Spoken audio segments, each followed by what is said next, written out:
Hi foodies, welcome to my channel. Friends, आज मैं आपके साथ रसगुल्ले की रेसिपी शेयर कर रही हूँ। मुझे बहुत लोगों ने रिक्वेस्ट की है कि मैं आपके साथ इसकी रेसिपी शेयर करूँ, क्योंकि बहुत लोगों के रसगुल्ले जो है वो फूट जाते हैं या फिर उन्हें प्रोसीजर नहीं पता है। तो आज की इस वीडियो में मैं आपको सारी टिप्स और ट्रिक्स बताऊँगी कि आप किस तरह से परफेक्ट रसगुल्ले बना सकते हैं। तो चलिए फटाफट वीडियो शुरू करते हैं। यहाँ मैंने 1 लीटर नॉर्मल अमूल का दूध लिया हुआ है। यहाँ पे अमूल का ही दूध अवेलेबल होता है पैकेट में, इसीलिए मैं इसी से आपको बता रही हूँ। अगर आप डेयरी का दूध इस्तेमाल करते हैं तो वो भी बहुत अच्छा होता है। यहाँ मैंने अमूल शक्ति का दूध यूज़ किया हुआ है। नॉर्मल अमूल के दूध से भी ये बहुत अच्छी तरह से बन जाते हैं। अब हम इसे गैस पे रख देते हैं और जब तक दूध गर्म हो रहा है तब तक हम यहाँ पे विनेगर डाइल्यूट कर लेते हैं पानी के साथ। तो यहाँ मैंने लगभग 3 से 3.5 चम्मच विनेगर लिया हुआ है और इसी के बराबर में मैं 3 चम्मच इसमें पानी डाल देती हूँ। और इसी तरह हमें हमेशा जब भी पनीर बनाना है तो आप इस तरह का ही विनेगर का उपयोग करें, या फिर आपके पास अगर नींबू है तो आप नींबू को भी पानी के साथ डाइल्यूट कर सकते हैं इक्वल क्वांटिटी में रख के, और आपका पनीर बहुत सॉफ्ट बनेगा इससे। ये आप देख सकते हैं कि दूध ऊपर आ चुका है। तो अब हमें गैस की फ्लेम ऑफ़ कर देनी है और हमें गरम गरम दूध में ही ये डाइल्यूटेड वाटर डालना है विनेगर का। तो आप धीरे धीरे इसे डालते हुए चलाते रहें चम्मच से। ये बहुत इम्पॉर्टेंट प्रोसीजर है।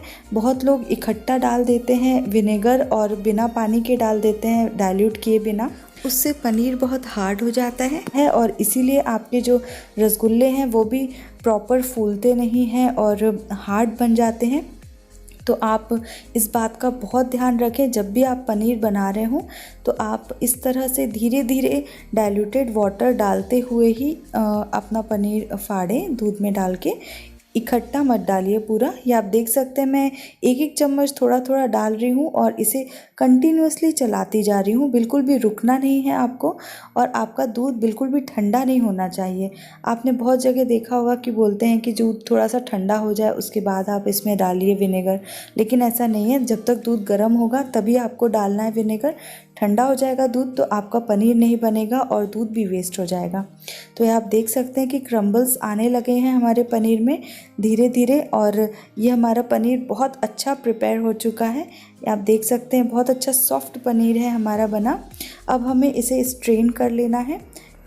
तो आप कोई भी पतीले के ऊपर स्ट्रेनर रख दीजिए और उसके ऊपर हमें मसलिन क्लॉथ रखना है, कॉटन का बहुत पतला सा कपड़ा रखना है हमें, और इसमें आप पनीर का पानी छान सकते हैं अच्छी तरह से।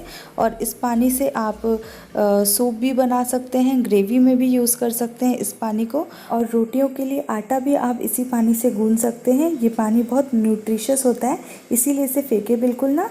अब हम इस पनीर के ऊपर ठंडा पानी डाल देते हैं, जिससे कि आपका जो पनीर है वो ओवर कुक नहीं होगा। गर्म पानी रहता है जब तक पनीर में तो ये बहुत जल्दी ओवर कुक होने लगता है, और इसकी वजह से भी हमारे जो छेने के रसगुल्ले हैं वो फटने लगते हैं। तो आप इस बात का ध्यान रखें कि आपको इमीडिएटली इसमें ठंडा पानी डालना है और पनीर को जल्दी से जल्दी ठंडा कर लेना है। और ऊपर से आप इस तरह से दबाते हुए पोटली बना के आप इसका पानी पूरा निचोड़ दें। ध्यान रहे आपको बीच बीच में से पोटली को नहीं दबाना है। आप जितना हो सके ऊपर से दबा के जितना पानी निकलता है आप उतना ही निकालिए। बहुत ज़्यादा हमें पानी नहीं निकालना है इसका, वरना ये ड्राई हो जाते हैं हमारे जो रसगुल्ले हैं। इसीलिए आप ध्यान रखें कि इसको जितना मैक्सिमम हो सके उतना पानी निकालें। और ये आप देख सकते हैं कि हमारे क्रम्बल्ड पनीर अच्छा सूख चुका है। अब हम इसे मिक्सी में पीस लेते हैं। मिक्सी में आपको धीरे धीरे चलाते हुए इसे पीसना है 1 से 2 बार। और इसमें आप देख सकते हैं जब इस तरह का रसगुल्ले का शेप आने लगे बिना क्रैक्स के, इसका मतलब कि आपका जो पनीर है वो रेडी है। आपको यहाँ बिल्कुल भी मसलने वाला प्रोसीजर मैं नहीं बता रही हूँ हाथ से। यहाँ आप देख सकते हैं रसगुल्ले का छोटा सा गोला बन चुका है अच्छे से। तो अब हम इसे थाली में निकाल लेते हैं और इसे हम बिल्कुल भी मसलेंगे नहीं। आपको एज़ इट इज़ इसे यूज़ करना है, जैसा है वैसा का वैसा ही। तो ये आप देख सकते हैं बहुत अच्छा सॉफ्ट डो मेरा प्रिपेयर हो चुका है। और आपका भी इसी तरह का होना चाहिए, बिल्कुल भी ज़्यादा ड्राई नहीं होना चाहिए और ज़्यादा वेट भी नहीं होना चाहिए इस डो में। तो ये आप देख सकते हैं एक बड़ा सा बहुत अच्छा गोला बन चुका है और इसी तरह का हमें डो चाहिए है जिसमें बिल्कुल भी क्रैक्स ना आए। और अब हमारा रसगुल्ले बनाने के लिए डो एकदम तैयार है। अब आप इससे नॉर्मल छोटे छोटे गोले बना लीजिए। जितने भी आपको बड़े साइज़ का रसगुल्ला चाहिए आप उतना बड़ा इससे बना सकते हैं। और इसमें सबसे मेन ट्रिक ये है कि जब भी आपके रसगुल्ले फटते हैं तो वो इसीलिए फटते हैं क्योंकि आप इसे अच्छी तरह से बांधते नहीं हैं। जैसे हम मगज के लड्डुओं को या फिर बेसन के लड्डुओं को किस तरह से अच्छी तरह से प्रेस करके दबा के बांधते हैं, इसी तरह से आपको रसगुल्ले के लिए भी इसी तरह दबाना है। और इसके बाद मैं आपको यहाँ थाल में रोल करके बता रही हूँ क्योंकि इसका जो प्रेशर है वो आपको बस इतना ही रखना है जैसे हम थाल में रखते हैं। आप दोनों हाथ से भी इसे बाइंड कर सकते हैं, लेकिन आप हाथों के बीच में ज़्यादा प्रेशर ना दें, धीरे धीरे ही इसे करके बांधना है। ये देखिए बहुत अच्छा चिकना हमारा रसगुल्ले का बॉल तैयार हो चुका है। इसमें बिल्कुल भी क्रैक नहीं है, आप देख सकते हैं कहीं भी। आपको हाथ से भी इसी तरह हल्का सा प्रेशर दे के ही इसे राउंड करना है। और जब आप बाइंड करें तो इसे अच्छी तरह से दबा दबा के पूरा बाइंड करना है आपको। या दूसरा भी मैं आपको बता देती हूँ बना के किस तरह से आप बना सकते हैं।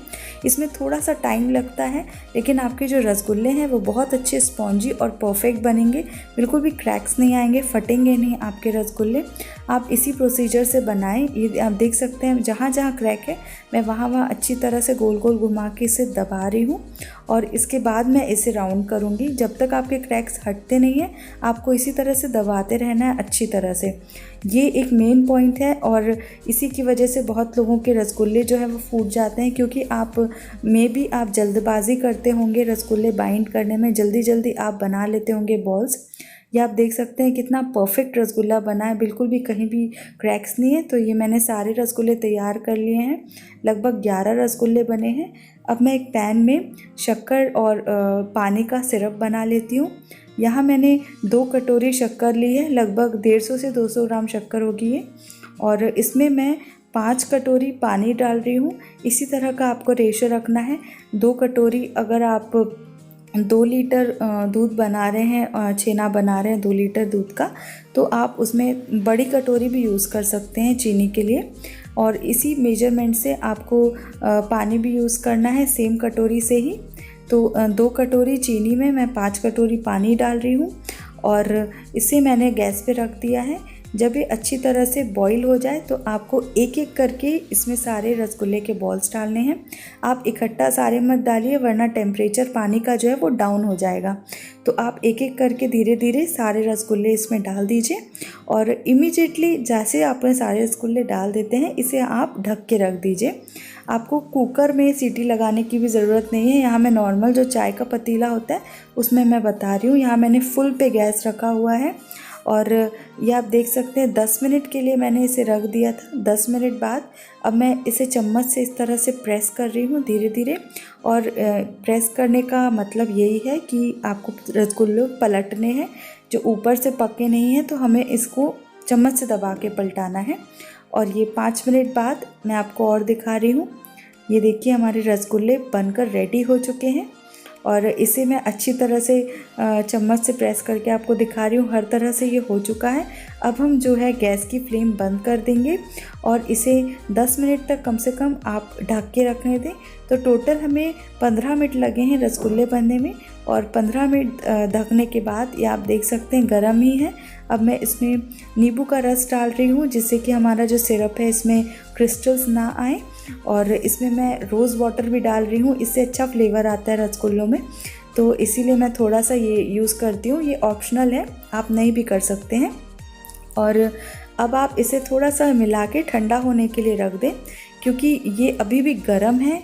10 ही मिनट मैंने इसे रखा हुआ था। आप देख सकते हैं स्टीम निकल रही है अभी भी और ये अभी शेप में नहीं है अच्छी तरह से, क्योंकि अगर आप अभी इसे किसी में बाउल में निकालेंगे तो इसका जो शेप है वो चला जाएगा। इसलिए आप इसे सिरप में ही इसी तरह डूबे रहने दें। और ये ठंडे होने के बाद मैं आपको दिखा रही हूँ। ये आप देख सकते हैं कितने अच्छे जूसी हमारे रसगुल्ले बने हैं।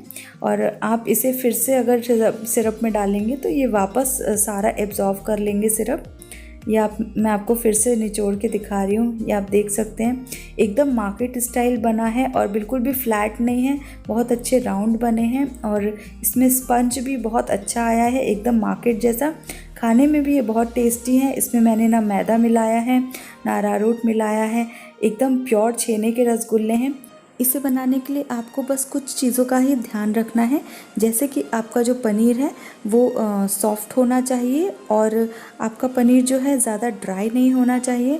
अगर आप गलती से ज़्यादा पानी निकाल लेते हैं और ड्राई हो जाता है आपका पनीर, तो आप मिक्सी में पीसते वक्त उसमें 2 से 3 चम्मच दूध के डाल दें, जिससे कि आपका पनीर जो है वो वापस मॉइस्चर आ जाएगा उसमें और आपके जो रसगुल्ले हैं वो ड्राई नहीं बनेंगे। आपको रसगुल्लों को बाइंड बहुत अच्छी तरह से करना है और रसगुल्लों को पकाते वक्त उसकी आंच बहुत ही इम्पॉर्टेंट होती है।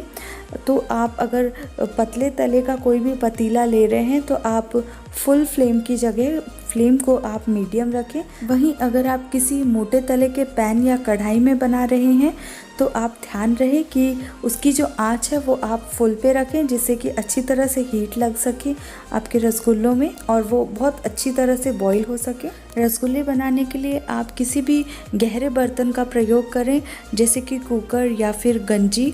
आप फ्लैट जो होता है फ्राइंग पैन जैसे, या फिर आपका जो कढ़ाई है फ्लैट है, उसका उपयोग ना करें, क्योंकि आपका जो रसगुल्ला है वो अच्छी तरह सिरप में डूबा होना चाहिए। अगर वो हाफ़ डूबा रहेगा तो वो फुल्ली कुक्ड नहीं होगा और ये भी एक वजह है कि आपके जो रसगुल्ले हैं वो डबल नहीं फूलते या फिर थोड़े से ही फूल के बाद में वापस से कम हो जाता है उसका साइज़। तो एक बात का आप ध्यान रखें कि आप जब भी रसगुल्ले पकाएं तो वो फुल्ली डिप होने चाहिए आपके सिरप में और एंड तक वो पूरी डिप ही रहने चाहिए। और लास्ट टिप ये है कि आप रसगुल्लों में मैदा कभी ना मिलाएं या कॉर्नफ्लोर बिल्कुल ना मिलाएं। उससे आपके जो रसगुल्ले हैं वो गर्म होने में तो सॉफ्ट रहेंगे, लेकिन जब आप उसे रेफ्रिजरेट करेंगे या फिर ठंडा होने के लिए रखेंगे तो वो हार्ड हो जाएंगे। तो ये एक रीज़न है कि आपके रसगुल्ले हार्ड होते हैं, क्योंकि आप उसमें मैदा मिला देते हैं। तो आप इस बात का ध्यान रखें कि आप इसमें मैदा बिल्कुल ना मिलाएं। प्योर छेने के रसगुल्ले बहुत ही अच्छे होते हैं, आप फास्ट में भी इसे खा सकते हैं और इसका टेस्ट भी बहुत अच्छा होता है। तो अगली बार आप इन सारी टिप्स को ध्यान में रखकर रसगुल्ले बनाएं और कमेंट सेक्शन में मुझे ज़रूर बताएं कि इस बार आपके रसगुल्ले कैसे बने हैं। आई होप आपको ये वीडियो अच्छी लगी होगी। तो फटाफट इसे लाइक कर दीजिए, अपने फ्रेंड के साथ भी शेयर कर दीजिए और चैनल को सब्सक्राइब करना मत भूलिए। हम फिर मिलेंगे अपनी अगली रसोई में। वीडियो देखने के लिए बहुत बहुत शुक्रिया।